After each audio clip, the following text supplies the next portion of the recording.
Do you know how many houses can fit on a single tree? Suddenly, many new residents had moved into Xiaobei's area. Staring at the row of extra doors that had popped up on the ancient tree, Xiaobei and Xiaoxi, its original inhabitants, were filled with confusion. Determined to find out what was going on, they opened the first door. Inside lived a whole bunch of tiny cute creatures. When they knocked on the second door, a kind little bird poked its head out. But that wasn't the most surprising part. Next, they even stumbled upon a Western-style restaurant. It wasn't until they knocked on the fourth door that they met someone they could actually talk to, a little beetle wearing a pink bow, obviously a sweet little girl.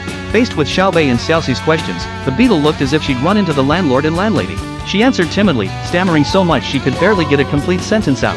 It turned out she thought the tree was a city and had been worried no one would accept her. To her surprise, though, Xiaobei and Xiaoxi welcomed her warmly. After saying goodbye to the beetle, the two ran into a small problem. The ladder leading home had broken. Xiaobei, ever fearless, jumped down without a second thought. She was about to tell Xiaoxi to jump too so she could catch her, but the timid Xiaoxi didn't dare.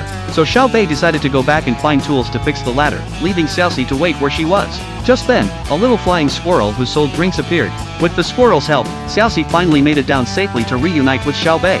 One day, the little beetle showed up at Xiaoxi's house. It turned out she'd come to ask for a favor. "I'm just a small-town beetle," she said, "but my dream is to live the life of a city dweller in a fancy house. So first, I want to buy nice furniture for my home." To help the beetle fulfill her wish, Xiaobei and Xiaoxi took her into town to shop. They went to a furniture store, and the shopkeeper recommended several pieces based on the city style the beetle described. Though Xiaobei thought the furniture wouldn't be practical for someone as tiny as the beetle's head was so clouded by vanity that she insisted on buying them. Back home, they arranged the furniture exactly as she wanted.